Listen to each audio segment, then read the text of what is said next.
Hello, good morning. Am I audible? Sir. Okay. Good Yes, morning, sir. all of you. Welcome to the very first session of day 2 in our FDP. Today we are having presenter Dr. Mahesh Goyani, sir. He is assistant professor in computer engineering department of Government Engineering College, Modasa. He is having more than decades of teaching experience and also having a doctorate degree. So we are having really great opportunity to begin our very first session with such an eminent personality. So I'm handing over to the expert of the session, Dr. Mahesh Goyani, sir. Please, sir. Thank you, sir. Let me share my presentation.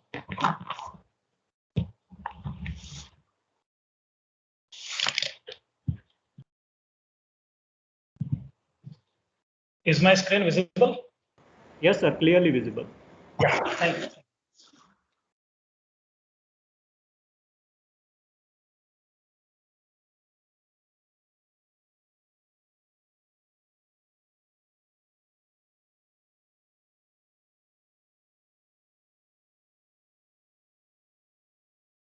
This FDP. So that would be really nice to interact with people. As I saw that in yesterday, there was a session on a regression method. Fine, so that is a kind of supervised machine learning. And today I'll be talking about various types of machine learning, and I'll be targeting to address at least two different type of algorithms, one for supervised machine learning and one for unsupervised learning. Though it depends on time, whether I can complete it within the time or not, but I'll definitely try to cover at least one from both the techniques. So in this discussion, I'll talk about motivations for the data science and the machine learning. Fine, why we need to go for the machine learning, or why data science is so much in boom nowadays. That will be followed by a discussion about various types of machine learning. And I'll give you the examples of each type of technique.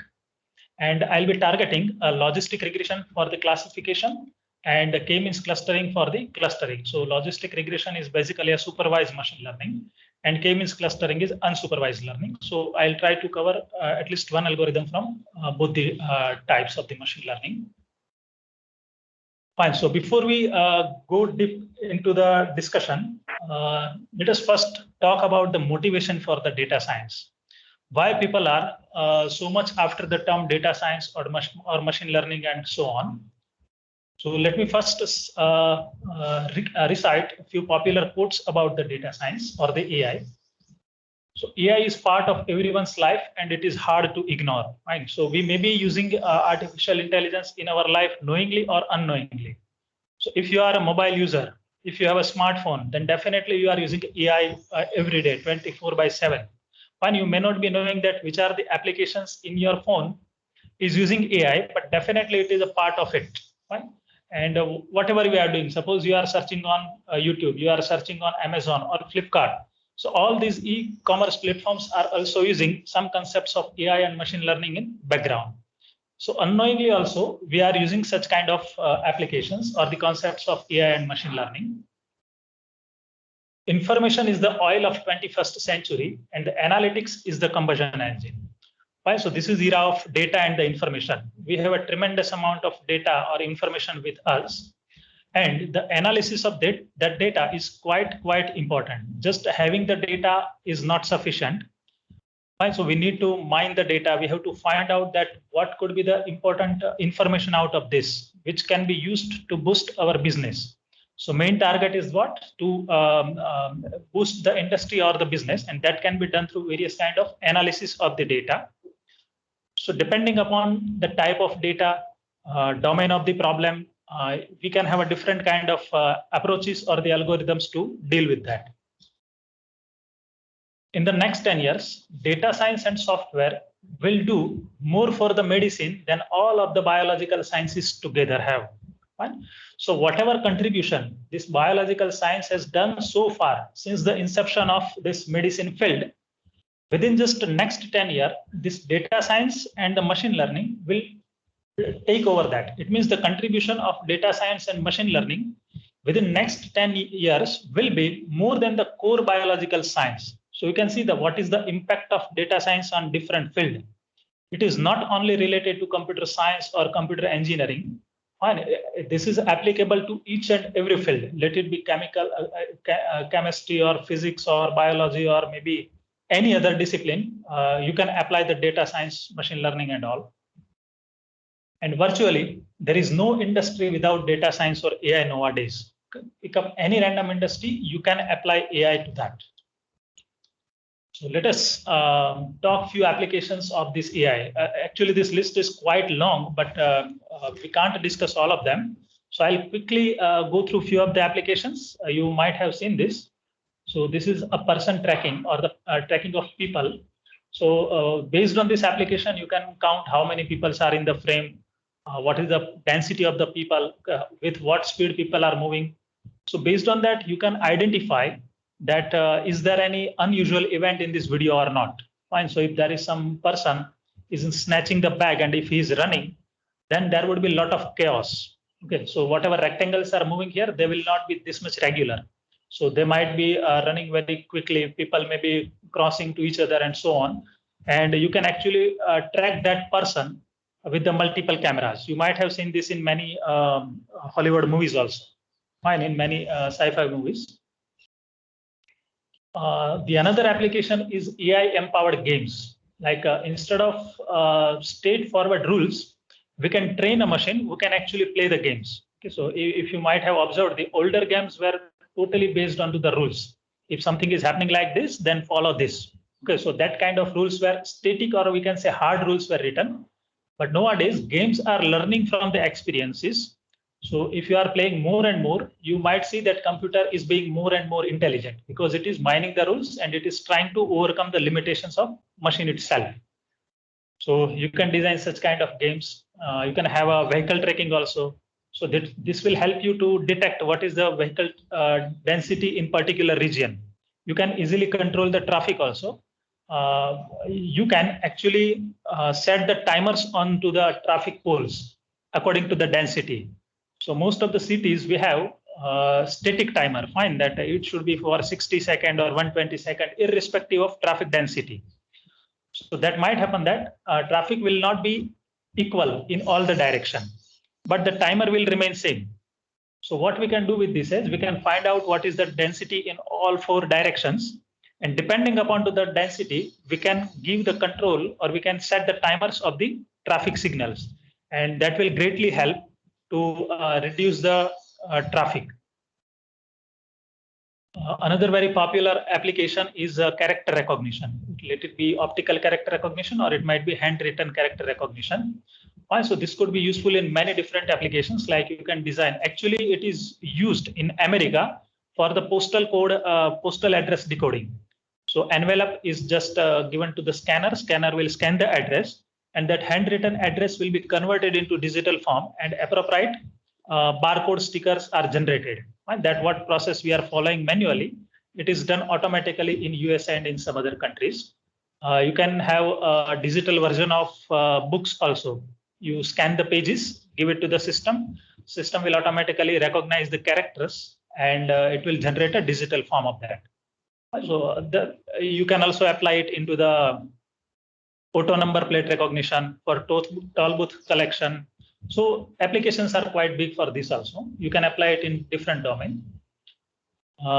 This seems quite interesting application where you can create live portraits of some picture. And so you can see the application, such application where Mona Lisa is actually interacting with the people, or she is speaking. So you can have this kind of interface also. Based on your gestures, you can control the devices or you can pass on different signals, and you have such gesture-based control recognition, control systems. And so whatever problems we have seen so far, whatever we have studied since like maybe engineering or MCA and BCA courses, those all problems are traditional problems. You can solve them using the traditional algorithms. Simple set of rules you can write for that, maybe for factorial problem or Fibonacci problem or maybe matrix multiplication. Fine, you simply write down the rules, you provide the data, and it will generate the output. But there are big class of problems which cannot be solved using such traditional approaches. You need some advanced algorithms for that. There could be many reasons, like your problem may not be tractable, or it takes too long time if you are solving it using a traditional methods. For example, you have a mobile phone and you want to unlock it. You know that password is made up of A to Z small letters, A to Z capital letters, some special symbols, and 0 to 9 digit. Fine. You can definitely crack it using traditional method, or what you can say is brute force approach. You just have to try different combinations of 1 letter, 2 letter, 3 letter, and up to n letters. You can decode it, but it might take 5 years. So there is no application of that inside. Fine. If you are decoding the password in 5 years or 3 years, then that's not of useful. So you need some algorithms which can solve such NP complex or NP complete problems in a very quick time. So we have a specialized algorithm which falls under artificial intelligence, which uses some meta heuristic, and it will solve the problems in quick time. So AI is quite old terminology. Fine, people are using AI since quite long back. And in that, we have a set of algorithms which are purely based on mathematics, probability, statistics, linear algebra, and all. Those algorithms are forming a branch that is called machine learning. So all machine learning algorithms are kind of AI algorithms. Or you can say that machine learning is a subset of your AI. And within machine learning, we have a specialized algorithms which are totally based on neural network, or they are inspired from the human brain, like CNN, AlexNet, ResNet, GoogleNet, many different such deep learning models are available. So they are, again, we can consider that they are special type of machine learning algorithms. So you can see the relationship between deep learning algorithms, machine learning algorithms, and the AI algorithms. Fine. So I guess this slide is quite interesting, and it will tell you that what is the motivation for the data science, why we need mining the data. So this image I have taken from this source, and it was captured in 2019. Okay, this data is of 2019. It's quite it's approx 1.5 year old. But you see that what is happening in just a 60 second across the globe. These are the few popular social media. Okay, so in just a 60 second, you can see that there are 4.8 million GIFs are served on Jiffy platform. Okay, so it is providing, or it is generating 4.8 million images within just a 60 second. On this WhatsApp and Facebook Messenger, 41.6 million messages are being transferred in just a 60 seconds. Similarly, you can observe such statistics for different social media, like on Netflix. The watch hours are like 6,94,000 hours of videos are being watched within just a 60 seconds. Right? There are approximately 1 million login for Facebook. On Instagram, people are scrolling. That is 3,47,000 scrolls are being posts are being scrolled. So you can imagine that what amount of data is being generated and being watched over the entire globe. Okay, this is the statistics of just 1 minute. You just think it about 1 day. Fine. So this is just beyond our imagination. That much amount of data is being generated and processed every day. And all this data might be quite crucial for boosting the business or for moving forward your business. So it is assumed that as it is an older image of 2019, it was assumed that by 2020, the digital universe will reach to 44 zettabytes of data. Okay, and 1 zettabyte is 1 trillion gigabytes. So approximately we would have 44 trillion gigabytes of data at the end of 2020. Okay, and by now it might have more than that, because we are already at the halfway of the 2021. So we have, so this is motivated by many factors, like computational power has been increased, memory has become cheaper and cheaper, mobiles are growing like anything. Fine. So we have a lots of storage, as well as we have a lots of computational power, and it is making to generate the data, and people are trying to exploit the hidden patterns into the data so that that can be used properly in proper way. Yeah, so I'll talk what is the difference between the classical programming approach and the machine learning approach. In classical programming approach, we are writing rules to solve the problems, and we are giving some data as an input, and we are getting the answer as an output. So for example, you want to compute a Fibonacci series. So we will write down some static rules for this. Fine? Like F1 is equal to 0, F2 is equal to 1. Then we'll take loop for I is equal to 2 to n. Then F3 is equal to F1 plus F2. And we are updating F1 and F2 accordingly. Fine. So those a set of instructions are called rules. And we are providing the data that I want Fibonacci series for n is equal to 8.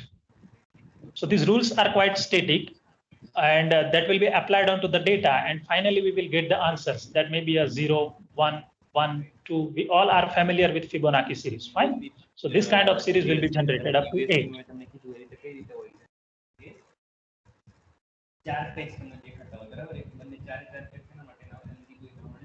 Audience is required to please mute your mic. Yeah, fine. So that was the classical approach. So you see that what is happening here? We have set of rules and we have a data, and from that we were generating the answer. But this is not applicable everywhere. Fine. There are many problems in which you cannot write straightforward rules to solve the problems. Let me give you a very simple example. Suppose we want to install a face recognition system in our organization. Suppose the attendance of employees to be taken by the face recognition system. So we are storing some patterns of the employee into the machine that is in face recognition system. So assume that this one image is available as a template image, which is stored into that hardware. Next day, when employee is coming, okay, so employee will stand in front of camera and one image of that employee will be created. Now, you cannot write a rule, okay, you cannot write a set of rules to compare these two images straightforward, like the intensity of pixel 1 of this image, and you are comparing it with the intensity of the pixel of the first pixel of this image. Then intensity of pixel of second pixel in this image, you are comparing with the intensity of the second pixel in this image. You can't write rules like this, because whenever image is captured, they will be definitely different, because the whatever template stored here, it will have different pose orientation, maybe inclined rotation of head, maybe out of rotation of the head. Intensity of both the images would be different because environment will change. Distance from camera would be different. You might have grown up some component on your face, maybe mustache or beard. Fine. The orientation may not be proper. So you can never generate identical image just standing in front of camera. So you can't write down a static rules. So for that, you need a machine learning. So what machine learning basically aims, it will take the data. Okay? It will take the data and it is taking the answer as an input. So we have set of images of person A. So that images are called the data in this case. Okay, so we have images of person A or person B and so on. And answer means what? The label of this image. So this is Mr. A. This may be again a Mr. A. This may be image of Mr. B. This may be image of Mr. B. So you see that what we are providing here, data and answer. Whereas in case of classical programming, we were passing data and rules to the black box, and that black box was generating answer. But now we are providing data and answers to this black box, and this black box is generating rules for us. See, quite magical, isn't it? Here, rules we were writing manually, and with the combination of data, it was generating answer. Whereas here, we are providing the data, that is set of images, and the answers, that is the name of that person. We don't know how to write the rules, right? We cannot compare images pixel by pixel and so on. So we can't write rule. So we are following the machine learning approach. So we are giving the training data, we are giving the labels, fine, and we are generating the rules. It means this black box is giving us the rule for identifying the person. So now once rules are generated, what we can do is we can provide a test image these two rules. Okay? Whenever next time we are standing in front of camera, the image will be captured and that will be given to the rules. Now we know the rules. Okay? Rules are known that how to classify the person. So based on this rule, this model will tell us that whether this image is of Mr. A or Mr. B. So you see that how machine learning can help us to learn the rules. Fine. So you need data and answer, and from that rules will be generated. Fine. So that was a very basic introduction to motivation of machine learning and data science.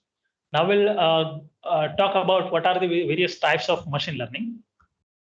Basically, we can classify or we can categorize any machine learning algorithm into either supervised machine learning, unsupervised machine learning, or reinforcement learning. However, there are many other different categories also, like semi-supervised machine learning, self-supervised machine learning, but they are rarely used in practice. Right? So most of the problems will fall under supervised, unsupervised, and reinforcement learning. And out of all the problems, approximately 80% problems falls under supervised category. Fine. From the remaining 20%, most of the problems are again in unsupervised learning, and very few problems will be in reinforcement learning. So in this discussion, I'll be focusing on supervised and unsupervised learning. Fine. So let us understand what supervised learning is. In such algorithms, as discussed in previous slide, we have to provide the data. Suppose our aim is to identify the image of animal. Okay? So if I provide the image of tiger, then my model should tell me that this is the image of tiger. If I provide cat, it should tell me that it is cat. Fine. So how supervised machine learning algorithm works? We have to provide the data. So data, it means collection of images in this case, because we are giving image to this model. Now, instead of this image, you can have some statistical vector also. Okay, if you are dealing with the transactional database or the student database, then this data would be according to that. Fine. If I talk about, suppose I want to predict the SPI of the student. So what would be the input in this case? Maybe IQ of the student, how many hours he is spending for the social media, how many hours he is spending for the reading, whether he is regular in classroom or not, what kind of books he is referring. So that would be the input vector in this case. So this input varies from problem to problem. So here we want to classify animals. So what we need to do is we have to generate different kind of images of cats, different type of images of dogs, and that we have to feed to this model. Fine, along with the labels that these images are of cats, these images are of dogs, these images are of again cats, and so on. So what will happen? This model will try to create association between the data and the label. It means it will try to learn a mathematical function which will tell you that given X kind of data, the label is cat. Given some Y type of data, label is dog. Fine. So the ultimate goal of machine learning is nothing but to learn such mathematical function. And this function could be as simple as linear regression model, or it could be as complex as a polynomial of degree n. Fine, it could be quite complex function also. So depending upon the diversity in your data, you need to adjust the parameter and the form of your function. Fine. In some cases, linear regression or the simple line is enough to classify the data.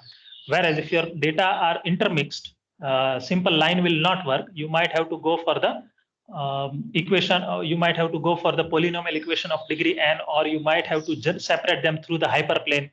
So that totally depends on the complexity of the data. But anyway, what I wanted to say is that in supervised machine learning, we will have data as well as we will have a label. So it is something like a classroom teaching where teacher is present. Fine. So first a teacher will teach to the student. So teacher will be act as a data. Teacher is called as a training data. Fine. So he is training to the students that this concept means like this. It means teacher is teaching to the student. And once teaching process is done, you can very much correlate your teaching with this process. So teaching process is called a training. Fine. Where teacher is training to the students on various concepts.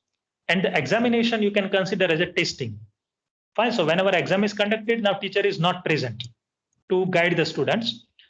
Students have to write down the answers into the examination, and based on to the previous learning into the classroom, the grades will be assigned.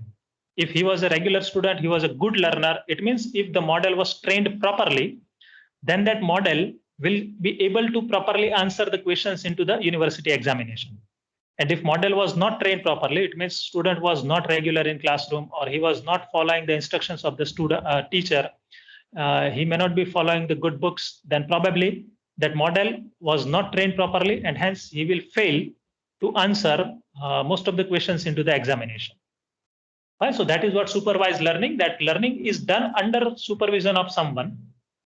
So here, class label and data both are available, and machine will try to establish the relationship between these two. So once this model is created, now only data will be given as an input. So in university exam, only questions will be given to the students, depending upon to the previous experience, which this machine has gained from the training process. Okay. So here now machine already knows, or the model already knows, that what is the association between the input data and the label. So now only input data is given. So in examination, student will give the answer of the questions. Here, this model will try to predict the label of this image. So it will label that these two images are of cat, these images are of not cat, or maybe dog or horse or any other animal. Fine. So this is called a supervised learning. And most of the machine learning problems fall under this category, supervised learning. Again, supervised learning could be processed in two ways. That could be either a classification problem.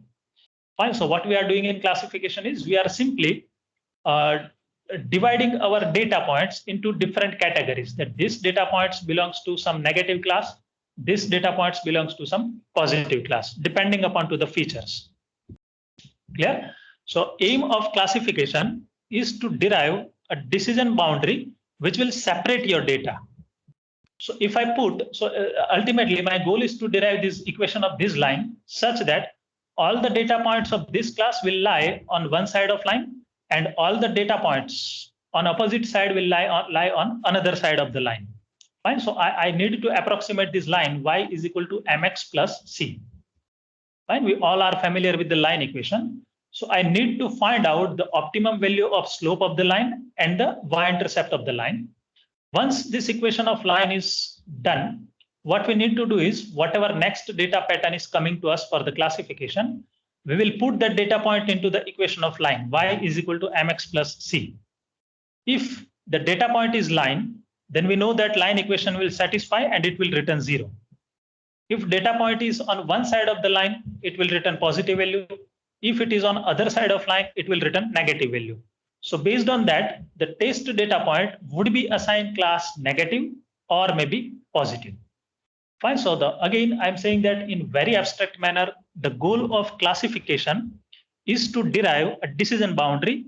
Now, this decision boundary could be as simple as a simple line on two-dimensional plane, or it could be as complex as n-dimensional hyperplane. Okay, it means your data could have many dimensions, and you have to fit the hyperplane into that higher dimensional space. But ultimately, the goal of classification is to derive optimal decision boundary, which will segregate your data such that it will minimize the misclassification.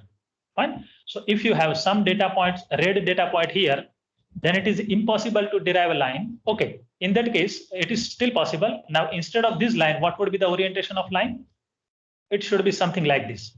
So all red data points on one side, all these green data points are on another side.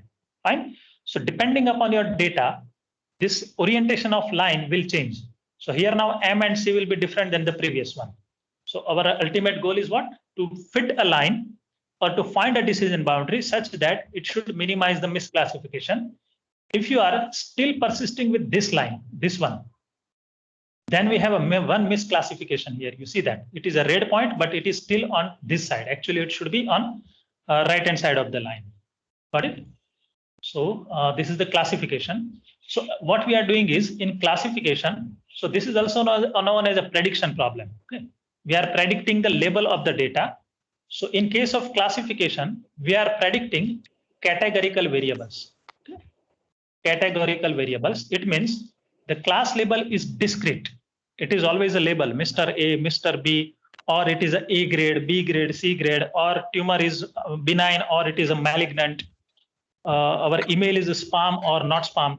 So we always have a fixed category. Excuse me, yes, sir. yes. Yeah. Are you sharing any screen, sir? I am not able to see any screen. Yeah, I have already shared. It is clear. I also confirmed the participant. Is it visible to participants? Yes, sir. It is visible. Yes, sir. Yes, sir. It is visible. Visible. So I guess, sir, there might be a problem at your side because most of the participants are able Okay, to sir. see the screen. Okay, sir. Sorry, sir. Fine. I'll check. I'll check. And anyway, I'm sharing it again. There is an issue from my side, it can be resolved. I'm sharing my screen again, just a moment.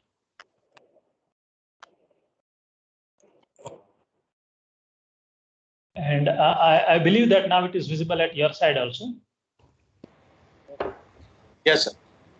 Yeah, anyway, I'm going ahead. Fine, so in classification, we are predicting categorical labels. That means it will be either name of the person, name of the animal, or whether email is spam or not. So our output is always discrete. Remember that it is output is always discrete. There is another category of classification, supervised learning method is a regression problem.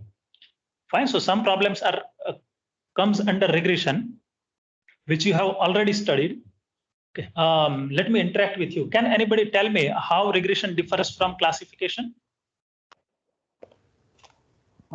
Regression is only for continuous values. Exactly, sir. Fine. Thanks. So in case of regression, the predictor variable or the output is a continuous variable or it is a real value. Fine. So like you are predicting the stock market. So that Sensex value could take any real range. It may be some 10,000, 15,000, 50,000. Fine. If you are predicting the weight of the student based on to the age. So again, that weight could take any real value, maybe 60.38 kilogram, 52.42 kilograms. So we do not have a specific category for that. Fine. So that is the fundamental difference between regression and classification. So like identifying real values, like what would be the price of rupees for given dollar. Fine. Predicting the SPI of the student for the next semester, or maybe predicting the rain for the next 3 days. So all those are regression kind of problems. So I'm not going to dwell much into the regression as it is already covered yesterday. So let me move forward. So this is what a supervised learning looks like. We are given some training samples. See, without data, it is impossible to do machine learning. Remember that the first and most important thing about machine learning is data. If data is not sufficient or the quality of data is not good enough, you cannot have a proper machine learning model. Okay, so the very important thing is that you should have a huge amount of data or at least some sufficient amount of data. Fine. Let me show you one thing. As a beginner, you may not be aware from where to get the data, right? Many such organizations or research labs are available. They are having a very good amount of data for various domains, and you can exploit that data for the research. Let me show you some of such repositories from where you can freely download the data and you can use it for your research purpose. So you can go to this website, maheshgoyani.in. That's my personal website. And that you can go to the resource section. There is a notice board section inside that. Yeah, you will find some machine learning resources also on this notice board. Like if you want to study more about linear regressions, you will find some good articles on that, the implementation in Python and so on, like logistic regression, naive regression, and so many other resources are available. But let me focus on dataset. Yeah. So here you will find various dataset repositories like UCI machine learning repositories. It is very popular. You may be knowing Kaggle is another very important or very popular repositories. Fine. So you can explore all of this. Yeah. So this is a UCI machine learning repository. You go to view all data sets. I'll click on this. Yes. I guess someone is talking. Anyway, let's move ahead. So it is having some 588 different data sets available on this website. All are freely available. Yeah. And you can choose them as per your applications. Like if you want to perform a classification task. So there are 442 data sets are available. You just click on that classification and it will be filtered 442 data sets. Again, they are application specific. You just read the name and you will get the idea that what kind of data set is available here. This is apartment for rent classified. Fine. So this is the apartment data. different features are available. Like this is a multivariate data. It means it is having a multiple different predictor variables. Right? This is the time series data. This is the text data. The default task on this you can perform is classification. This data set you can use for classification as well as clustering purpose also.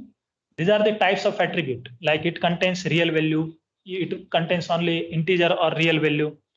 So if you want to design a model which is working only with integer data, then you can filter out it from the attribute. Fine. This data set is having only integer value. This described how many instances are available on the data set. So this is having 7,840 instances are present. So it's quite big data set, and that you can use for proper training of your model. Indicates how many attributes are there. If you want to design a complex model, you should choose a higher number of attributes. If you are interested in quite a simple model, you can select the database with having a less number of attributes. Right? Or you can apply some dimension reduction technique or feature selection technique on this data set, which is having a high number of attributes, and you can optimize your model anyway. And this is the publication here. Fine. So this is very good repository.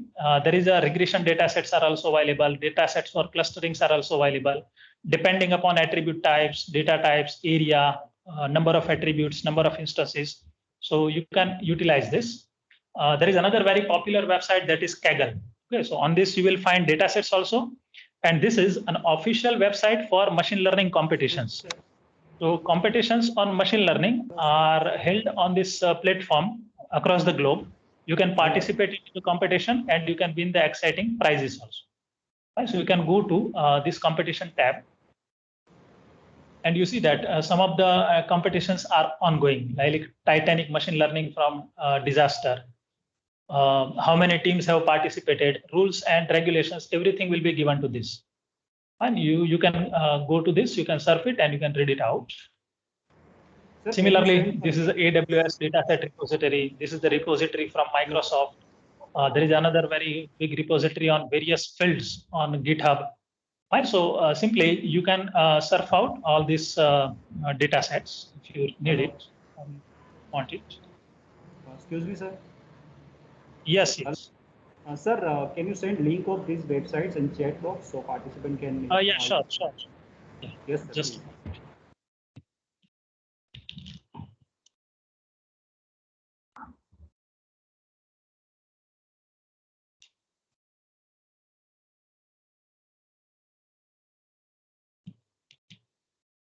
So link I have shared here. Fine, you need to go to the appropriate tab into that because it's the address of this page. So you need to scroll down here. Fine, and a lot of other material is also available on machine learning, various web resources, various video tutorials, and so on.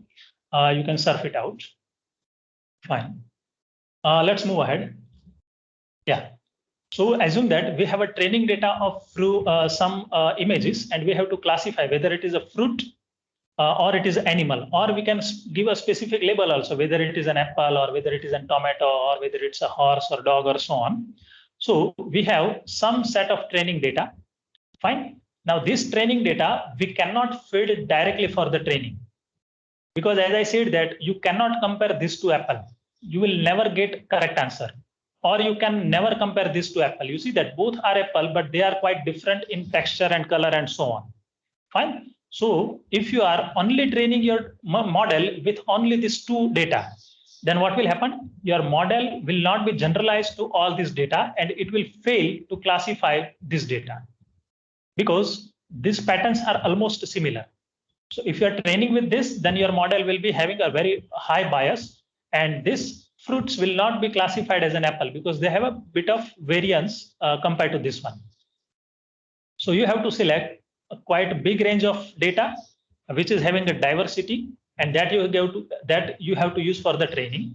Again, if you are going to train your model directly with these images, then that will be quite complex model, and the training time will be very high. Because if I consider a very small image of, say, for example, size 400 by 400, then this image is having pixels 1,60,000. Yeah. It has 40 rows, 400 rows, 400 columns. So it contains 1,60,000 variables for training the model. And from yesterday's discussion, you must be knowing that if number of variables are high, then it is really difficult to create a model. So you should not use images directly. You should not use any high dimensional data directly for training. Rather, you should first focus on extraction of the features. Now, what is features? It is the compact representation of your data. So depending upon your data, you should apply different feature extraction method. Feature is a very small or the compact representation of your data. So your original input space is 1,60,000, but when you extract the features from that, this vector might contain hardly 50 features.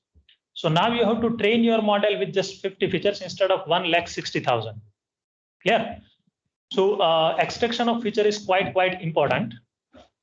So what could be the feature or what feature means? I don't know whether all people are familiar with this machine learning terminology or not. So I'll try to go down as much as possible. I'll try to mild up the concepts as much as possible. So let me give you the example.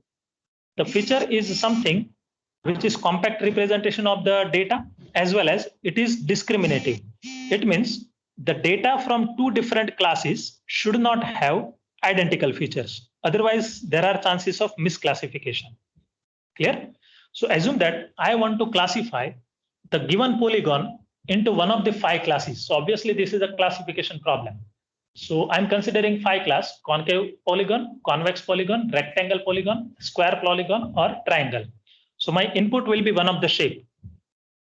As I discussed on previous slide, I will not give data as an input straightforward. What I'll do is I'll first extract the features, and those features I'll use for the training.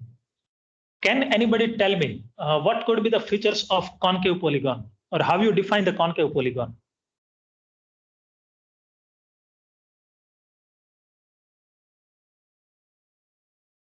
Or how to differentiate concave yes, go on.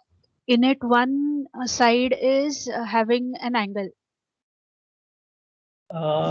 Sorry, I didn't get it. Can you repeat, please?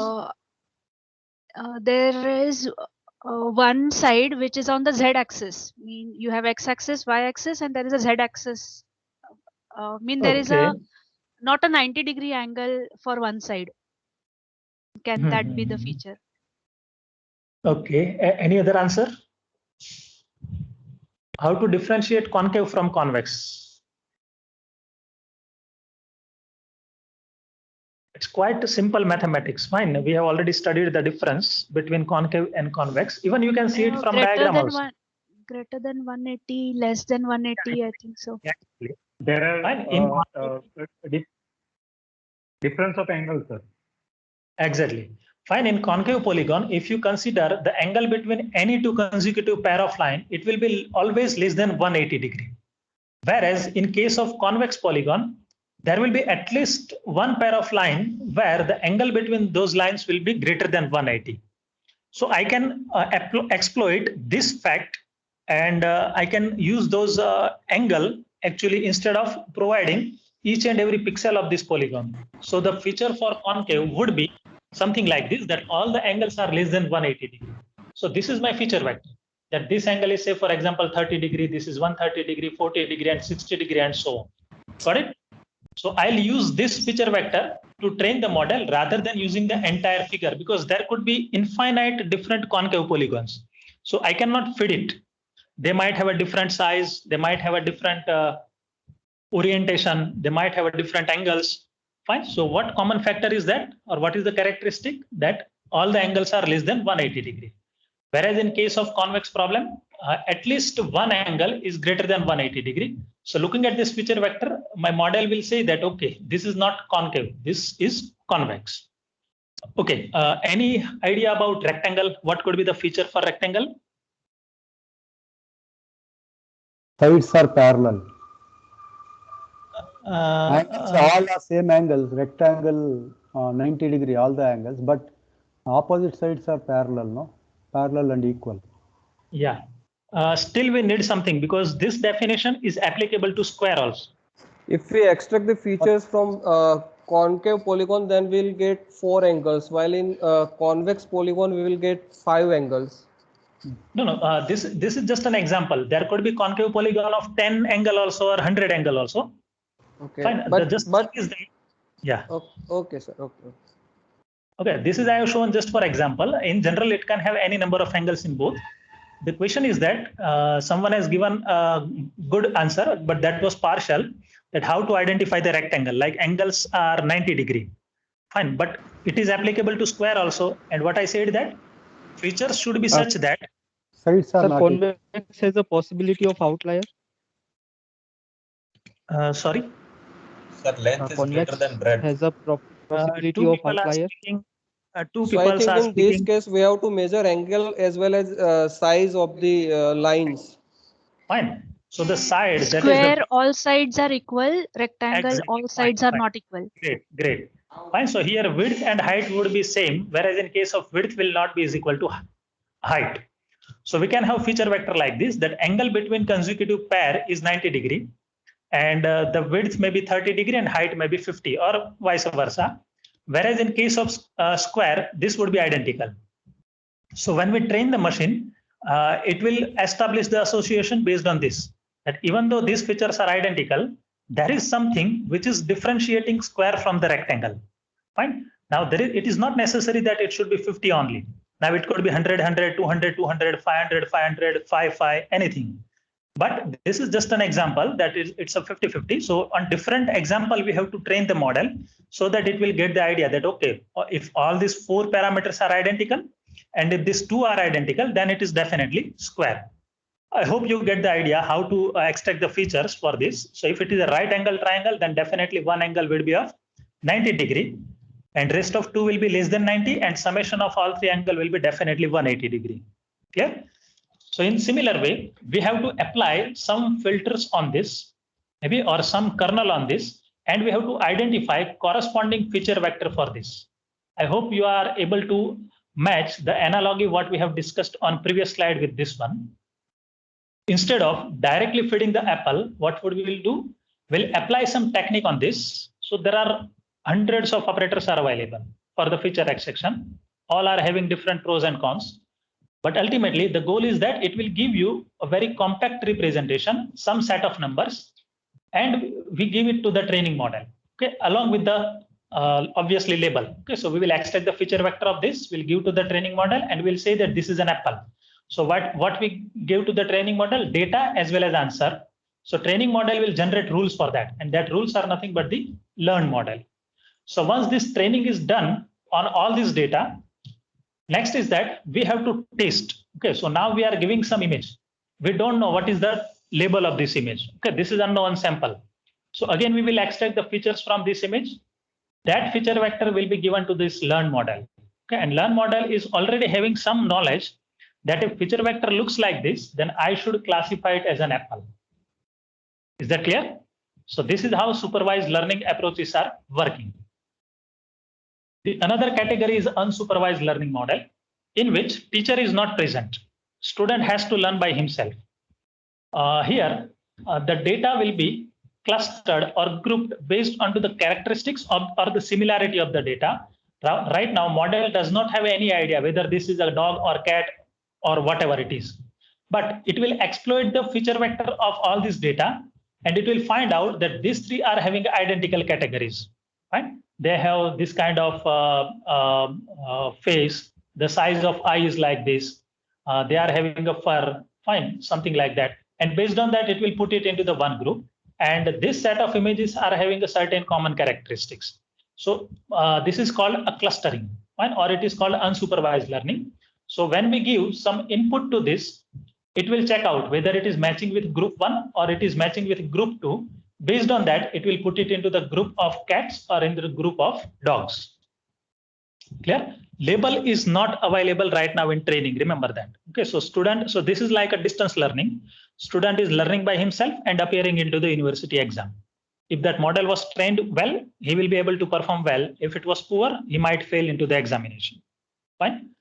The very popular application, or you can say the domain of unsupervised learning, is clustering. So what we are doing in clustering is we are grouping the objects which are similar in nature. Fine. So this is very, very useful in business domain, especially in e-commerce websites and this businesses, like they are performing customer segmentation based on certain parameters. and they are launching different schemes to the customers based on to the similar interest. So out of those millions of transactional record, we can apply some clustering algorithm in that, and it will give us the different clusters. That these clusters of people are interested in electronics gadgets. This set of people are interested in books. This set of people are interested in some games. So they will promote only what this was, the customers who are interested in gadgets. So they will only send mails related to gadget promotion to these people, because these people are not interested into that. So there is no meaning of launching any scheme or doing promotions for this one. Okay, this set of people are interested in books. So whenever some new books is arriving, so mail might be sent to this group only, not to this and not to this. Otherwise, people may put this email into the spam, or they simply block it. Fine. So they are doing the promotions based on the interest of the user. So this is quite useful. Clustering is very, very important. Another application is anomaly detection. That means to find out irregular patterns from the database. If there is some anomaly into this, or there is some irregularities into the data set, then we have to find out. That is called outlier detection or anomaly detection. So assume that, let me give you a very simple example. I hope it will go through. This is the list of transaction I'm doing. Okay, I'm doing the transactions from Google Pay or online banking, and most of the transactions are less than, say, for example, some 5,000 rupees. Okay? And I'm doing the transaction from Gujarat region or specific area from the Gujarat. Now, all of a sudden, that machine learning algorithm on the bank side has detected one transaction which is of 1,50,000, and it was done from USA. And from previous history, the machine already knows that I have never done any transaction out of Gujarat or probably out of India, and all transactions were less than 5,000. So now, if there is a transaction is detected having amount 1,50,000 and location is USA, then definitely something fishy is happening there. So bank will immediately block that transaction. Fine. So this is how anomaly detection is a very important area in case of fraudulent transaction detection. Oh, sorry. There is a light failure. I'm extremely sorry for this. Just give me 5 minutes. I'm logging from my laptop, and let me see if I can we can continue with this, or just 5 minutes. Okay, sir. No issue.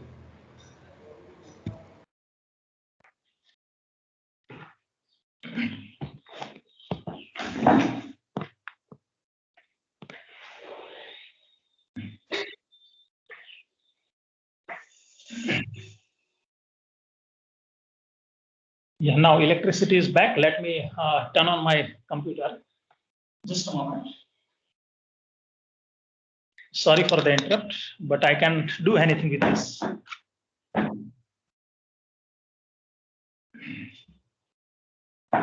Yeah, meanwhile, we can have a query session. Fine, until setup goes on. You can ask the questions if you have any difficulty.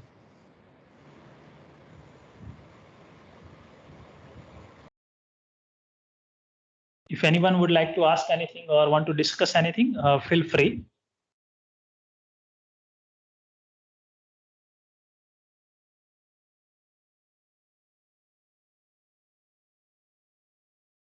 No question from the audience? Yes, sir. Yeah, sure. Sir, you have talked about the database, which are about the site on which the database is freely available. Yeah. I'm looking for the facial database, which is freely available on the net. So can you refer me any site specifically which gives me the Facial means you want a database for face recognition or facial expression recognition? For face recognition. Okay. In terms of if any kind of forgery is done on the faces, so Okay. I want that kind of faces where the face are reshaped or retouched. Okay. So that kind of face database I require. Fine. See, normal face data sets you can download from ORL. There is one very popular data set known as ORL. There is another L data set is there. Fine. Then ferret data set is there. Okay. So I guess in L and ferret, lots of variabilities are present into the data in terms of orientation, in terms of intensity variation, in terms of texture, age, everything. So probably it might serve your purpose. I'm not sure, but you can explore that data set. Okay, sir. Thank you. L, that is YALE, and another one is a ferret, that is FERET. Okay, sir.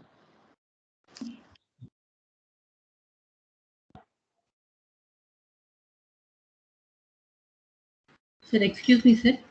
Yeah, sure. Sir, any data related to biological data, like suppose if you want to go with the ECG or temperature, for that also we have any data sets, sir? Freely available data sets? Yeah, that will be available in this UCI library. Okay, whatever I have shown you. In that, I guess there is a data for ECG and all. And you may explore because there are 500 plus data sets are available. So I'm not sure where exactly it is, but I have seen somewhere a ECG related data set. Okay, thank you, sir. And you will get it surely. Thank you, sir. And there is one more repository that is called OpenML. Okay, OpenML. I'm not sure whether I have mentioned on that page or not, but that is very good and very, very big repository for the data set. You can look into that also. Okay. OpenML, Open Machine Learning. And Python is also having a special function to read the data set directly from such libraries. And so because they are such a popular that Python itself has integrated the functions to read the data sets from this. And all these data sets are available in CSV file format. So it's quite easy to process them.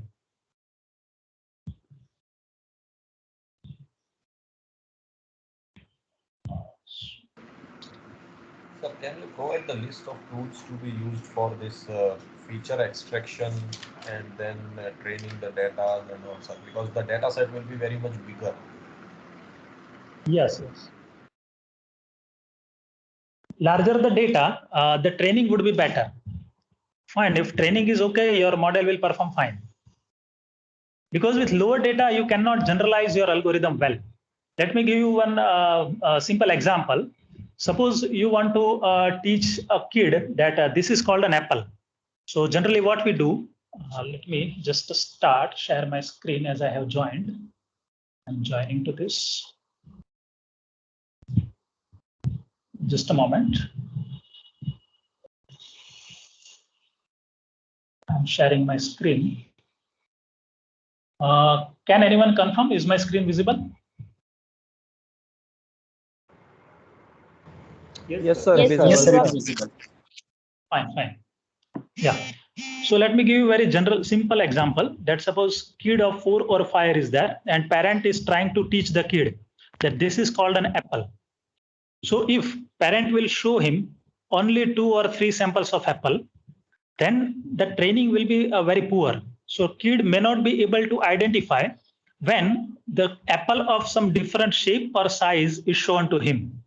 Fine, because the learning is not done properly. So kid will think that the only thing which is big in size, red in color, and this kind of shape, then that is called an apple.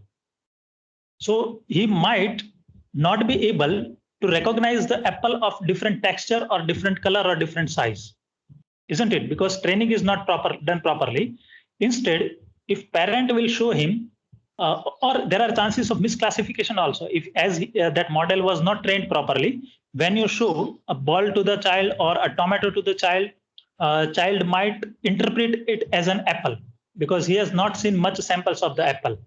So overall, what he says is thinks that if something is red and circular and round in shape, then that I should consider as an apple. But if you show him a variety of apples of different textures, different colors, different size and shape and all, then that training will be better. Fine. And there are less chances that child do misclassification. So same thing happens for the machine learning also. If your data set is small, then definitely your model will not get trained properly, or there will not be a proper generalization of the model. that model can classify certain amount of data, but it will fail for rest of all. Right? So the important thing is data set. Anyway, let me go very quickly because we have quite a least time. It's already 11. So I'll be going through all the slides quite quickly. Like this is supervised and unsupervised learning. In supervised learning, we are aiming to find out a decision boundary like this. Okay, y is equal to mx plus c line in two-dimensional plane. And in unsupervised learning, we are looking for clustering of the similar data. There is another category of machine learning that is called reinforcement learning. And this learning is done through the rewards and the penalty. That means whenever agent or the, so say for example, kid is learning to walk or to ride a bicycle. So what will happen whenever he is taking a baby steps, suppose he is taking 2 or 3 baby steps. So parents will appreciate. Okay, that appreciation maybe in terms of claps, maybe smiles, okay, or may they pat onto back of the child. So child will get motivated that I am doing something good. So he will try to walk further. If child is suppose falling down, fine. So that will come as a penalty. Okay, he might get hurt or he may cry and so on. But he will learn from his mistakes. Child will learn from the mistakes. Fine. So something when good is happening, reward is given. Something bad is happening, some penalty is given. So based on that, this learning is done. That is called reinforcement learning. And typically it is used in robotics. Most of the times it is used for robotics because you cannot write down or you cannot teach a robot because the environment could be quite complex or it could be quite different whenever you are training the robot and whenever he is placed in actual environment. So he has to learn from the environment based on his mistakes and the correct steps. This is the overall process of model building. You should carefully look at this slide. This is quite important. Say for example, you have a big data set. Okay, maybe suppose 1,000 samples you have into this. This data set could be anything like you want to classify types of flower or you want to classify animals or people, whatever it is. So you should not use entire data set for training. Better that you divide this data set into 2 or 3 parts. Most of the times we are dividing into 2 parts, but for this diagram, I'll divide it into 3 parts. So this part we will be using for the testing. So assume that out of this 80%, 20% data we are using for the testing. It means we will not use for the training purpose. Okay, out of 80% data, so this is remaining 80%. From this, we are selecting 80% here and some 20% here. Got it? Out of this 80%, whatever data are left with us, from that again 80% data we are using for training set and 20% data we are using for the validation set. What it means? Using this data, we are creating a model. Whatever model we have created, this validation data set will be given to it and we will check whether the accuracy of model is good or not. Fine. If it is not good, then we will go back and we will tune the parameters of the model, or we may do some pre-processing of the data, or we change our model completely. And again, we will generate the new model. Again, this new model will be tested using this validation set. And again, we will find the accuracy and we'll see whether this model is acceptable or not. If it is not, it will go to again the same process. You tune some parameters of the model or you do some different type of pre-processing and then again create a new model and so on. Once you are satisfied with the accuracy against the validation set, then you should deploy this model in reality and you can apply this testing data set on this one, okay, which was not part of your training. You see, this is completely independent. So all these 3 are mutual data. That means none of the sample will be common in testing set, validation set, or training set. So now testing set data we are applying onto this and we'll see what is the accuracy. So whatever accuracy is reflected here, that is considered as a final accuracy of the model.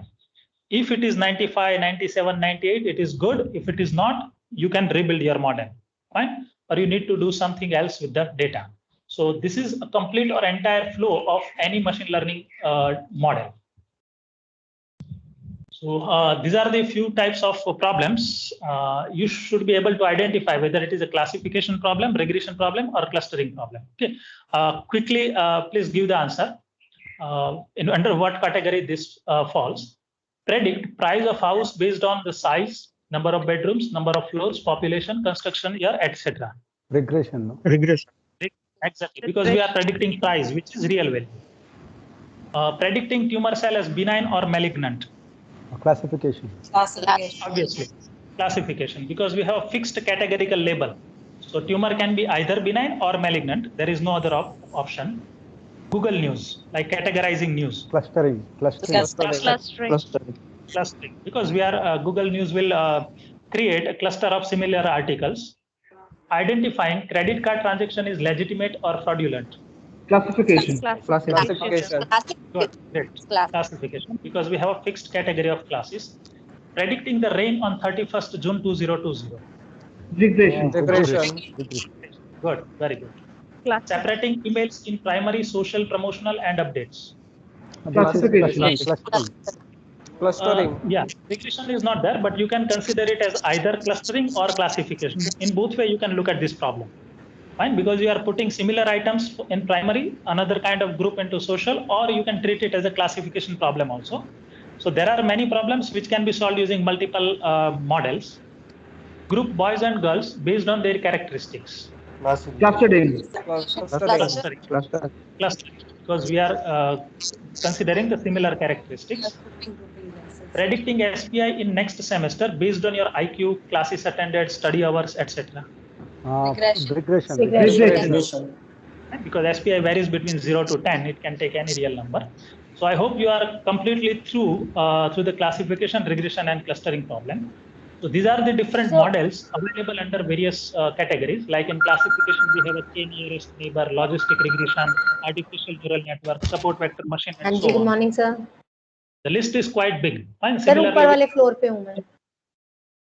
Linear regression, polynomial regression, multivariate regression under regression, and under clustering we have a k-means, k-medoid, agglomerative, divisive, and so on. Okay, many big list is there. Let me conclude this particular slide in a minute. We have started with the difference between deep learning, machine learning, artificial intelligence, and the applications of AI in different domains. We also discussed what is classical programming, where it fails, and where we should apply the machine learning, and what would be the inputs and outputs in both the cases. Then we have talked various types of machine learning, where classification and regression are the cases of supervised machine learning. Anomaly detection, association rule mining, and clustering is the cases of unsupervised learning.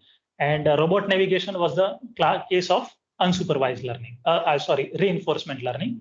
And at last, we have seen how to build a machine learning model. Okay, so your data you need to divide into different segments like a testing data set, training sets, and validation sets, and so on. So that was all about introduction to machine learning and types of various kind of machine learnings. If you have any query, feel free to ask. Else now I will go to explore logistic regression, that is a supervised machine learning technique. So prediction of rain on particular days, how it is a regression problem, please explain. Because the rain could be any real number. It may be 2.3 millimeter. It may be 10.5 millimeter. We do not have categories. Okay, so that means that question is not about is it rain or not. It is about which. It is the amount of rain, exactly. Okay, Yeah, okay, thank you. You are right. If you are predicting whether there will be rain or not rain, then it is a classification problem. But we are predicting the amount of rain. That's why it is a regression problem. Okay, sir. Thank you. Clear? Yeah, welcome. Sir, am I audible, sir? Yes, audible. Go on. Sir, please fill reinforcement. Sorry, two people were speaking simultaneously, so I could listen any one of you. Sir, Please repeat. Can you repeat reinforcement? In reinforcement learning, the learning is done based on some penalty or the reward. If the agent, okay, is doing something good which was expected, then some reward will be given. Okay, and if he is doing false things, then some penalty will be given. Okay, so that penalty will be in terms of parameter. It's not actual penalty. So we may increase the weight of the parameters or we may decrease the parameter. And analogy I have given that when child is learning to ride the bicycle or to walk, so that is kind of reinforcement learning. Fine. So whenever we are creating a reinforcement model, what we'll do is whenever the system or the algorithm is doing the good thing, what we are expecting, then we will increase the parameter values, like whatever W or weight parameters you have seen in yesterday's lecture. When you are building a regression line, you are adjusting the parameter W, right? You may be increasing it or you may be decreasing it. I'm not sure whether gradient descent was covered in yesterday's lecture or not. Has it been covered? Gradient descent to optimize weights in regression line? Not in Yes, detail. yes. Okay, okay. Yeah, the concept was explained. Not Fine. So ultimately what we are doing is we are adjusting the weight of W depending upon to optimize as we want to optimize the line equation. So similarly, if that reinforcement learning model is doing good or it is doing the task which we are expecting, then we'll keep incrementing or adding something into the weight. Whenever it is doing some mistake, we will subtract the value or we will penalize the parameter. That is how it is happening. Fine? Yes, sir. Thank you. Sir. Yeah. Sir. Yes. Hello. Sir, Yeah. there are many cases like we have data of skin diseases where it is very difficult to extract the features. So can we use the direct pictures using OpenCV library, or should we extract the feature in that case also? Are you talking about image data or any other data? Yes, sir. Image data. Yeah, in image data, there are many functions are available in OpenCV, like you can extract shift features, you can extract surf features, LBP is there, LDP, LTP. Many such feature extractors are available. You can directly apply onto the image. Okay, sir. Okay, sir. Fine. Thank you. Hello, sir. Which approach is best? Either separating validation data from the training randomly or particularly making a validation set separately? Which one is better approach? Now, whatever data set you have, suppose you are having a 1000 samples. So Yes, always follow the random approach. You should always select random data for training, random data for testing, and random data for validation from the given data set only. You don't need to explicitly model validation data set. Okay, so randomly selection is better one. Yeah. Always it is better, because otherwise there will be a lot of bias. Okay, thank you, sir. Time permits, I'll talk on that also. Sir, I have a lot of hello, to cover. Yes. Sir, can you help me regarding how neural networks can be used for recommendation systems? See, actually, that will be very specific case, and I don't think this is the right slot for discussing it. You can definitely use it, but as I have to cover this is supervised and unsupervised learning, I cannot go into that detail. What you can do is you can email me your queries. Fine, I'll reply it. Email address is already mentioned here, mgoyani@gmail.com. Fine. So if you have query related to this session, I'll definitely answer. But if it is something different, because audience may not be interested in your specific case, that's why. Sir, you just now spoke about randomness is good, but you also said that in the test data also randomness, but there is no need of test data randomness, no? No. Randomness means what? Whatever data set is given to you. Suppose you are given a student database of 1000 students, and they are sorted based on SPI. Okay. So definitely it is either an ascending order of SPI or a descending order of SPI. Suppose I'm selecting first 700 record for the training, and I want to predict the SPI for the next semester. And it is arranged in ascending order. So if I not select random records and I'm selecting first 700, then what will happen? Whatever records are selected for the training, they will be of only those students who are having very less SPI, because it is arranged in ascending order of SPI. Fine. So model is trained for what? The students having a low SPI. And whenever you are going to test that model, your data will be of those students who are having very high SPI. No, sir. Actually, sorry to interrupt. Actually, I understood that. Thank you. But the training data set should be suffered with some adequate amount of randomness. But I thought that this testing, I mean, we don't need to suffer any testing or something. Whatever we have remained with, No. Yeah, that's absolutely right. Whatever test data set you have to test it for all the data set. There is no need to select it randomly or what. Fine. Whatever test set you have, you can directly apply it onto the trained model. There is no Yes, need of yes. shuffling or anything. Yeah, the randomness is only required in case of training data set. Yeah. Fine. So that model can see a different diversity into the data. Otherwise, this will happen. What I have discussed. So for Sir, I every have a randomness, we have to iterate and check that which which data set gave the correct model. Yeah. Fine. Sir? Sir, I have a question. Hello? Yeah. Sir, Sir, please? how can we? Hello? Because we are running out of time. It's already 11:18. So let me first quickly give you the brief about logistic regression, and then we will have a question answer session. That would be fine, I guess. Sure, sir.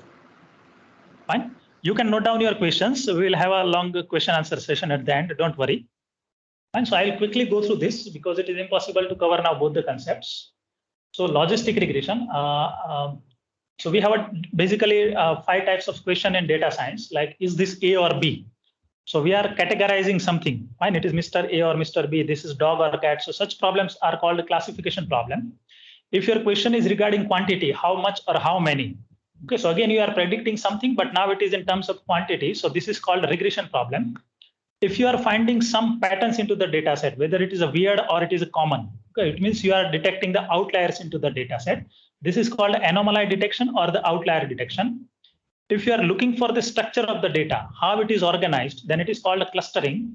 And if you are asking for the next move, like now what should I do based on to the current scenario and the past experience, it could be classified as a reinforcement learning. Regression you have already studied, classification we have already talked. So I'll very quickly go through the difference between these two. That classification is the task of predicting discrete class label, and regression is all about predicting the continuous quantity or the real number. In a classification problem, data is classified into 2 or more classes. Some classifiers are specific to binary classification only, whereas some classifier you can use for multiple classes. And a regression problem requires the prediction of the quantity rather than the classes.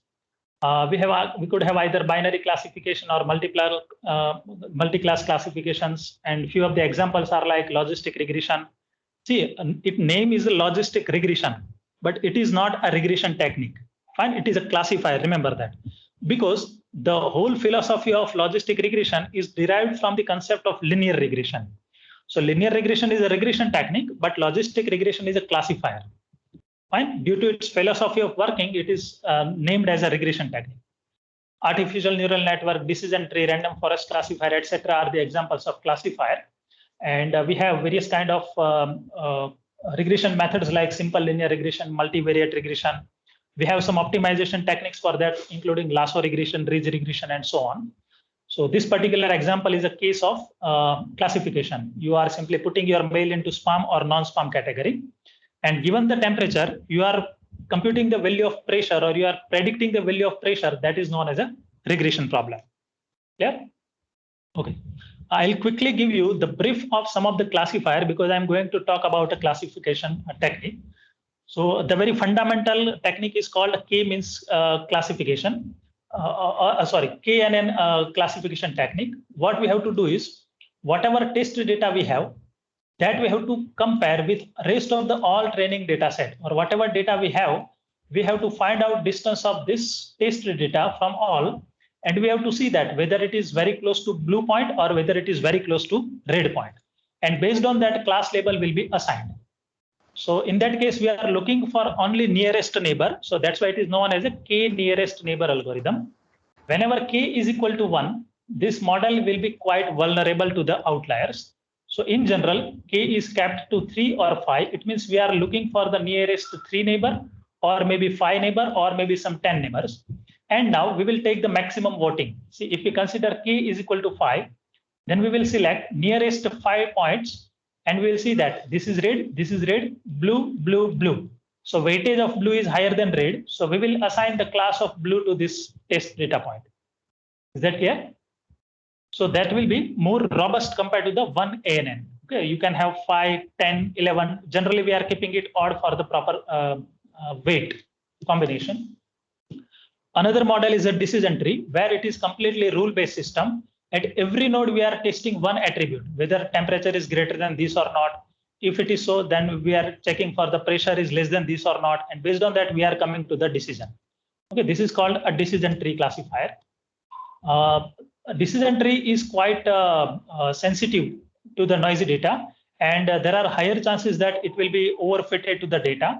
So there is a more generalized version of a decision tree is called random forest classifier. So what we are doing is we are creating multiple decision tree. As you can see that this is tree 1, this is another tree, this is another tree. So we are giving different type of data and different attributes to the tree, and we are constructing multiple trees out of that. That's why it is known as a forest. And data used for training will be different or random for all of this. That's why it is known as a random forest classifier. Now we will ask for the particular data that what will be the label assigned by this, label assigned by this, and label assigned by this. Now we will take majority voting here, and that label will be assigned to the test data. Fine. This is how random forest classifier is working. This is the logistic regression. I'll talk very quickly on this in next few slides. So I'm skipping it. Neural network where you are giving your input data at the input layer. There will be one output layer which will give you the predicted class. Okay, so depending upon this input, what will be the class that will be generated by this neural network? There would be one or more hidden layers, and some learning mechanism will be applied so that this neural network can approximate the relationship between the input data and the output. So once model is trained, you only have to provide input data and class will be predicted. So this will mimic the behavior of the human brain, how human brain works. And a very popular and quite robust classifier is called support vector machine. So it will find out the hyperplane such that it will maximize the distance between the nearest data point into both the classes. Okay, and that's why this is quite robust. And there are many more classifiers are available, but that would be out of scope for the discussion. So quickly, I'm moving to the logistic regression. You can see the taxonomy of all this. We have a supervised learning model, unsupervised learning model. Inside that, we have a classification regression. In classification, we have a linear models and some non-linear model.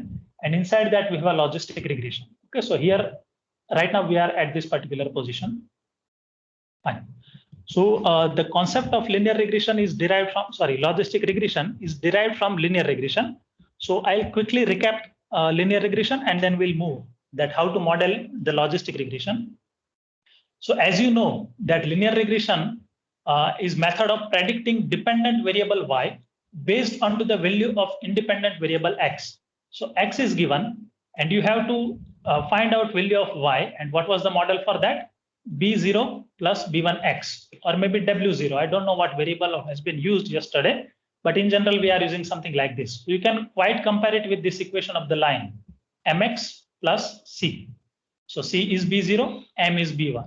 Clear? So we need to find out B0 and B1 such that whatever data are given to us, one class is here and another class of data we are given here. So we need to find out such a parameter W and B such that our line will separate them properly. And whatever new data instance X is given, we have to put it into the equation of line. If value is greater than 1, then it belongs to red class. If it is less than 1, then it belongs to blue class. So this is what the philosophy of linear regression. Fine. I'm not going into much detail due to time, but you can easily understand what this diagram wants to say. Fine. I'll quickly go through this. Yeah, I'll take one specific use case where linear regression fails or why you need logistic regression. Assume that the management has decided based on the ratings of the customer, management is going to hike the salary of the person. So depending upon so many different parameters, the rating is given. Okay, so maybe 3-star or 4-star or 4.5-star and so on. And depending upon the star, the salary hike will be there. If customer is having a 1-star or 1.1 star, then obviously hike will be less. If he has 5-star, then definitely hike will be more. Clear? So this model, you can easily model with the linear regression. You can fit the line. You simply have to fit some value of stars, and based on that, this model will predict that the incentive or the hike in salary should be 18%. Clear? Now assume that management want to decide whether promotion should be given or not based on to the employee rating. this problem cannot be solved with the help of linear regression, because now it is a classification problem. What we want to do is, management want to decide whether promotion should be given or not. So there are two possibilities. Either it will be given or not based on the star ratings. So if star are greater than some fixed threshold, maybe greater than 3.5, then promotion should be given. So we will call it as a class 1. If number of stars achieved by the employees is less than some 3.2, then promotion should not be given, and all this data point will take value 0. All these data points are having value 1. You see that linear regression will fail this, because this line can extend up to positive infinity and negative infinity. Whereas this value will not be useful in case of linear regression. It will only have interest in this range 0 to 1. Okay. Whatever above this, whatever below this is not of interest. So whatever may be the value of star, maybe 0 star, 1 star, 2 star, or 5 star, we are only interested into this kind of model. Okay. If something is there, we are modeling this points in this way. Fine. So if it is greater than this, we are putting into yes class. If it is less than this, we are putting into the no class. Okay. So what we are doing is we are simply trimming the line. So it will not go for the infinite in either direction. So we are simply trimming the line in this way. Yeah. So that is what now model looks like. But it is impossible to model this line using one equation. You required actually 3 equations for this. What it would be? If star is between 0 to 1, then don't give promotion. Okay. If, and the line equation will be what? Y is equal to 0. And it is a constant you see here. If stars are between 1 to 3, then line equation will be different. Okay, line equation will be different and answer will be 0. If stars are between 3 to some 4.5, then line equation will be same as previous one, but output will be different. And if stars are greater than 4.5, okay, greater than 4.5, then we have again a constant line equation and answer will be 1. So we need to model this line with multiple equations, which is quite inappropriate. Okay, and this is not a better way to do this. So what we can do is we can go for the logistic regression, so that this model, which was having 3 different segments, could be modeled using this kind of shape, and this shape is called a sigmoid shape.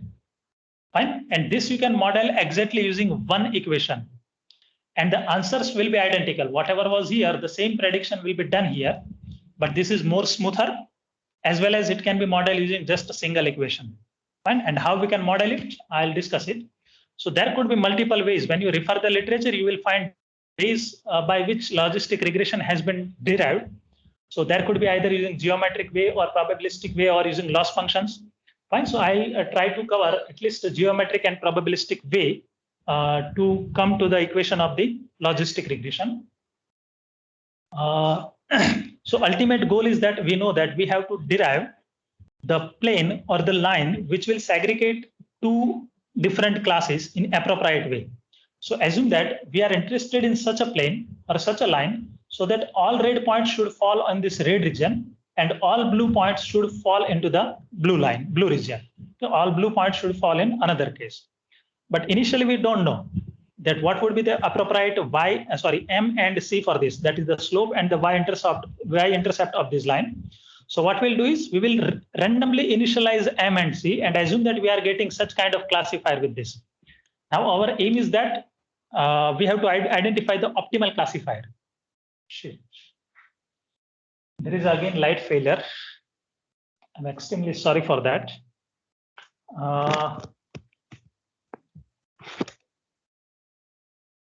It's 11:31, so already we have reached to the deadline anyway. So let's start discussion. Fine. If you have any query, feel free to ask. Yes, sir. We can have a question answer for 5 to 10 minutes. Yeah, sir, fine. Sir, one question. Sir, when we are dividing the training, hello? Yes, go on.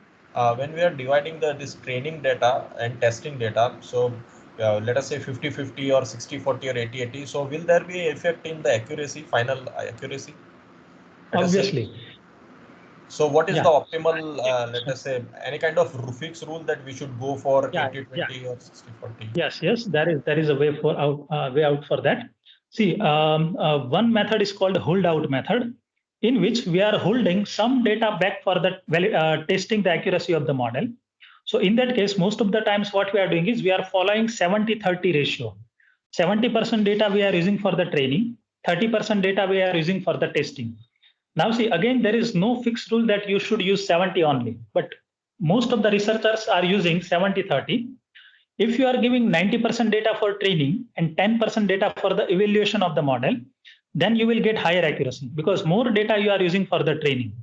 But that will not be the proper way of evaluating your model because you are evaluating it for very less amount of data. Fine. So test data should be sufficient that you can actually test the performance of your model. Let me give you an analogy. You have 60 students in your class and you want to check whether this class is actually good or not. Okay. So you are randomly asking questions to some 5 students. All 5 students have suppose failed, or only 1 or 2 students have been able to answer your question. You cannot judge that this class is dumb or very poor. Fine. Rather, what you should do is you should ask the questions to 10 or 15 students. Maybe possible that out of those 15, 10 or 12 students be able to answer your question. Fine. So if test set is sufficiently large, then you can comment confidently that what is the performance of the model. Fine. So generally 70-30 is the one approach. Another very popular approach, and most of the times researchers are using this approach, that is known as a k-fold cross-validation. Actually, I have slides into this presentation for all these parameters. Fine. But due to this unavoidable circumstances, I'm sorry for that. What happens in k-fold validation is we have to divide our data set into 10 parts. At a time, 9 parts will go for the training and remaining 1 part will go for the testing. We will evaluate the model for that. Next time, we will use another 9 part for the training and 1 part for the testing. So the test part will change every time. Initially, we are using first fold for the testing, remaining 9 for the training.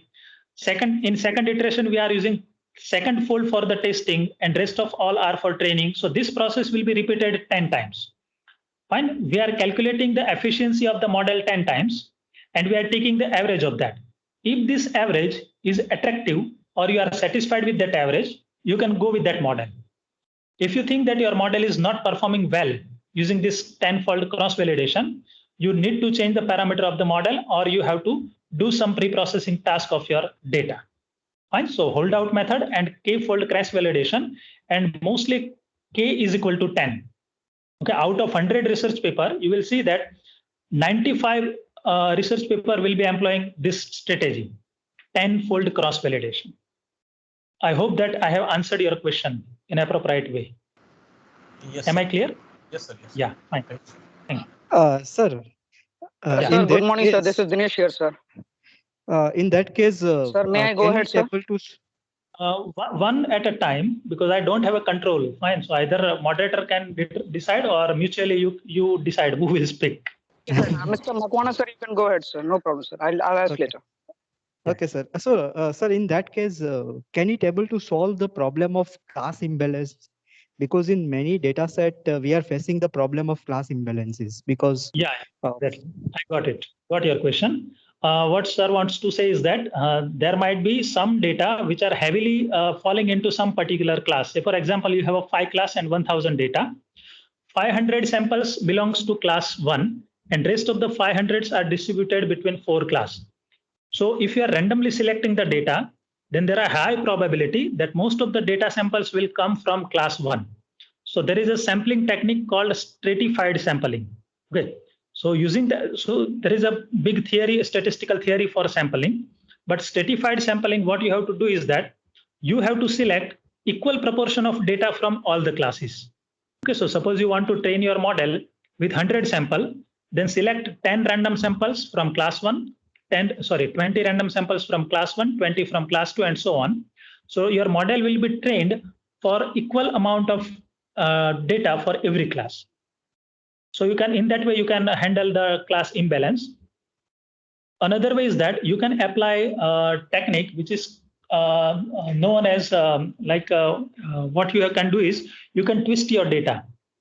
It means you can add some amount of noise in your class 2, class 3, class 4, and class 5 data and make it to 500. So all data in every class will have a 500 instance. Fine. You add a bit of noise in everyone. That is known as a data augmentation. Okay, very popularly in case of image processing. So there are two ways you can deal with that. Thank you, sir. Yeah. Next. Sir, may I ask you the question, sir? Sure. Sir, when we train the data set, assume that I am having only 6 to 7 columns or maybe attributes in that. If I want to evaluate the another data set which is having more than the 8 or 9 attributes, so will it the work or will the efficiency change because I have trained it using only 6 attributes or something like that? See, whenever you are training your data with some n number of features, you cannot test it with m number of features. Okay. Am I clear? So if you have trained your model with 5 attributes, and if you are testing it with 10, that is not possible. So what you need to do is you have to identify the identical features from the another data set, which we have used for the training purpose. Okay, sir. That quite happens when you have a medical data. Suppose you are diagnosed. Yeah. So whatever features you have selected for the training from data set 1, you should select identical features from data set 2 and you can test it. That is possible, but you cannot use all of them. Okay, sir. Yeah. Yes, sir. Thank you, sir. Next. Thank you, sir.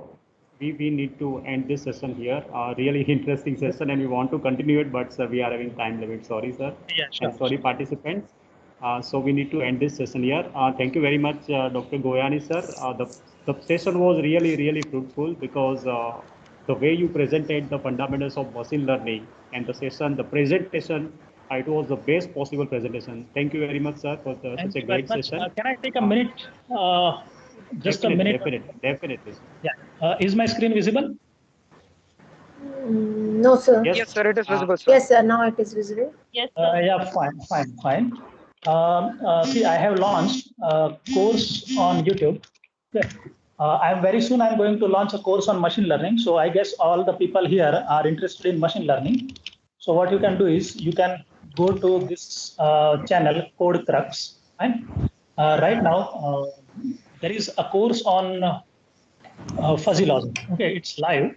And very soon I'll be launching the course on machine learning. So those who are aspirant and those who are interested in machine learning course, they can definitely visit this channel.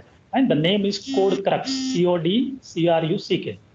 And those who want to do something with fuzzy logic and machine learning, I have already quite interesting playlist on fuzzy logic on this. You may subscribe the channel if you wish.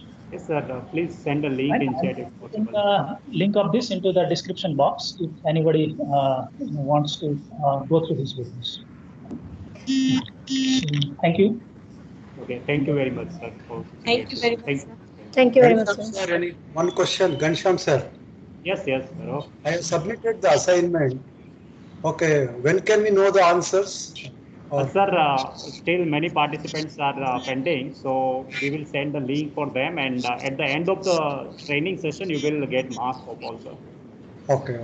Sir, one more thing, sir, I want to request, please send this the recorded version of this session. Actually, the session was very much fruitful, and I'm new to this concept. And sir has comprehended this topic in a very awesome manner. So please share this recording of this session. Definitely, ma'am. We are sharing all the recordings at the end of the day. So nice. We have Thank shared you. Yesterday's recording, and today in the evening we will share all the recordings for 3 sessions of today. So Thank you very much, sir. One more question. All presentations are not available in materials. Sorry, sir. The presentations are not available in the materials. Only the videos are available, but Yes, presentations sir. we also need. We get the presentation of yesterday's session. Now we are sharing it. We have uploaded in Drive, and we will share a link soon. Right. Thank you. Sir, all the assignments marks will be considered for the certificate or Yes, final sir. assignment? Definitely. All the assignments are compulsory, sir. Okay. Thank you. Okay, thank you, sir. So dear participants, we are ending this session here, and we will start our second section at 12:30 p.m. Okay, so be present 15 minutes earlier there. So we are Okay, ending this session. Thank you very much, sir. Goyani sir, really great session, sir. Thank you very much. Welcome, and thank you all for your positive feedbacks. Thank you very much. And sorry for the inconvenience in between.